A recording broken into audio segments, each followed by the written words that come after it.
8-9 मार्च को ग्वालियर में ग्वालियर लघु फिल्म उत्सव, ग्वालियर शॉर्ट फिल्म फेस्टिवल का आयोजन होने जा रहा है।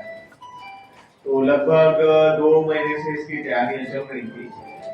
तो इस कार्यक्रम को दो जो समितियां हैं, संचार संवाद की और फिल्म के क्षेत्र में काम करती है, विश्व संवाद केंद्र मध्य प्रदेश और सतपुड़ा चलचित्र समिति, उनके संयुक्त तत्वावधान में ये कार्यक्रम आयोजित होने जा रहा है। इसी परिसर में होगा IITM में।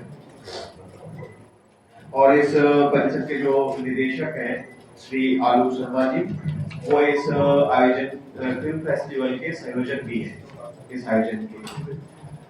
तो आज वो किसी बैठक के कारण से बाहर, इसलिए हम सबके बीच में नहीं है। 3-4 वर्षों में हमने ये देखा है कि सिनेमा का एक लोकतांत्रिकरण हुआ है।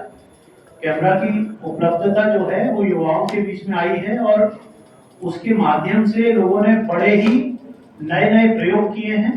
कई अद्भुत तरह के प्रयोग हम लोग देख रहे हैं।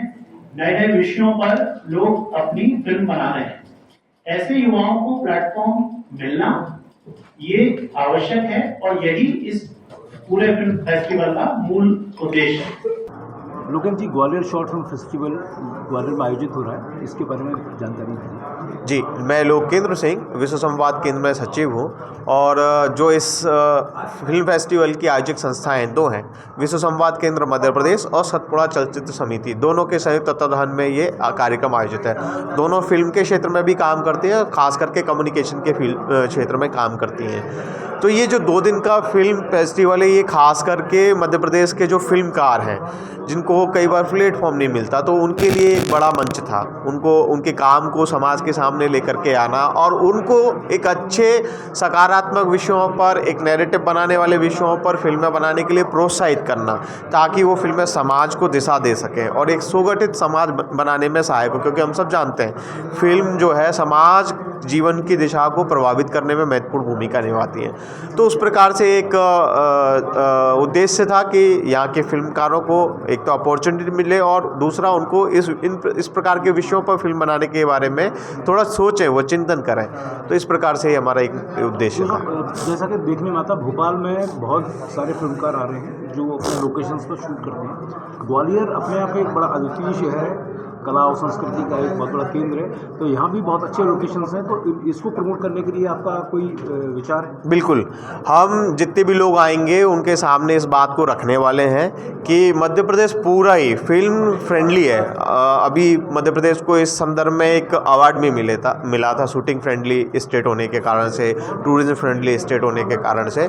तो हम सबको बताएंगे कि यहाँ क्या क्या लोकेशन हो सकती हैं। अगर हमारा जो कार्य का क्षेत्र था, विशेष करके ग्वालियर, भोपाल संभाग, ग्वालियर चंबल और भोपाल संभाग के 16 जिले, तो उसमें चंदेरी भी आता है। वहाँ अभी हाल ही में बड़ी फिल्म शूट हुई। इसके अलावा ग्वालियर की बात करेंगे तो ककनमठ है, मितावली, पड़ावली है, सनीचरा है, और बात करेंगे तो फिर यहाँ का तेघरा डैम है। वो भी कई बार एक वाटर बॉडी जब यूज़ होती है फिल्मों में तो वो एक अच्छी लोकेशन है। फिर यहाँ के महल हैं, स्थापत्य यहाँ का बहुत है जिसको लेकर के काम हो सकता है। यहाँ के पुराने जो कॉलेजेस हैं उनकी इमारतें हैं, शूटिंग के लिहाज से बहुत अच्छी हैं। इसके अलावा और भी शूटिंग प्लेस हो सकते हैं, सब प्रकार से हैं। यानी ऐतिहासिक विरासत की दृष्टि से देखेंगे या वन्य लाइफ या फिर हम पर्यावरण की दृष्टि से देखेंगे, तो सब प्रकार से मुफीद एक स्थान ग्वालियर है जहाँ फिल्में शूट हो सकती हैं। हम सबको मालूम है कि बहुत सारी फिल्में ग्वालियर में शूट भी हुई हैं, तो हम कोशिश कर रहे हैं कि उन सब की जानकारी भी जो फिल्म मेकर्स आ रहे हैं उनको भी मिले, जो बड़े फिल्म मेकर्स आ रहे हैं उनको भी मिले। तो इस प्रकार से एक प्रदर्शनी भी संभवतः हम तैयार कर रहे हैं, वो भी हम लगाएंगे। दूसरा, अब देखने में आ रहा है कि राष्ट्रवादी फिल्मों का एक दौर आया है। अभी हाल में छावा मूवी आई जिसने अपना बड़ा रिकॉर्ड कायम किए हैं। तो ग्वालियर से क्या ये संदेश जाएगा कि राष्ट्रवादी मूवी के लिए भी एक ये बहुत अच्छी लोकेशन बन सकती है? मैं फिल्मों को इस तरह से नहीं देखता, राष्ट्रवादी या इस तरह से। फिल्म में राष्ट्रीय विचार का पोषण करने वाली है, नहीं एक राष्ट्र कैसा होना चाहिए, उसकी क्या आवश्यकता है, उस दिशा में हो तो बहुत अच्छा। तो ये अच्छी बात है कि भारत की संस्कृति, भारत की कला और उसके इतिहास को लेकर के थोड़ी सी ईमानदारी से फिल्में बनना शुरू हुई हैं, जिसमें छावा हो, कश्मीर फाइल्स हो, या और भी बस्तर एक स्टोरी, केरल स्टोरी है, इस प्रकार की फिल्में आ रही हैं।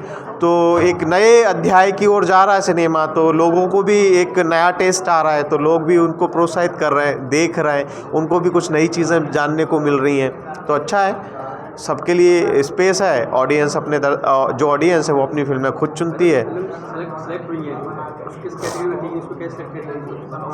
नहीं, उसके लिए जूरी बनेगी। जैसे अभी स्क्रीनिंग कमेटी बनी थी, तो जो 173 फिल्में आई थी उनमें से स्क्रीनिंग कमेटी ने 73 फिल्में सेलेक्ट की हैं स्क्रीनिंग के लिए। अब एक जूरी बनेगी, जो बड़े मतलब अच्छे इस विषय के एक्सपर्ट हैं, उनकी वो जूरी रहती है। वो जूरी फिर इन फिल्मों को देखेगी दोनों दिन बैठ करके, और उनमें से फिर वो अलग अलग कैटेगरी में अवार्ड की घोषणा करेगी। चंबल पे एक फिल्म है शायद जिसने चंबल की तस्वीर को बदलने का काम किया है। चंबल की बात करते हैं तो हमको डकैत, हिंसा, ये सब ध्यान में आता है, क्योंकि इतने वर्षों में चंबल को उसी तरह से निरूपित किया, फिल्मों में भी और अन्य माध्यमों में भी इस प्रकार से चंबल की एक छवि बनाने की प्रयत्न हुए। वो उसके कारण भी हैं, कुछ और बातें भी हैं। तो लेकिन एक फिल्म मैंने देखी है, वो इस पूरे छवि को तोड़ती है और चंबल, ग्वालियर चंबल किस प्रकार से सांस्कृतिक रूप से समृद्ध है, सांस्कृतिक साहित्यिक रूप से समृद्ध है, उस तस्वीर को सामने लेकर के आती है। तो इसीलिए इस प्रकार की फिल्में जब आएंगी तो समाज में बहुत सारी चीज़ें, भ्रम दूर होते हैं, कुछ अच्छी चीज़ें होती हैं, किसी की नकारात्मक छवि है तो वो ठीक से सामने आती है, उसके बारे में अच्छी बातें सामने आती हैं।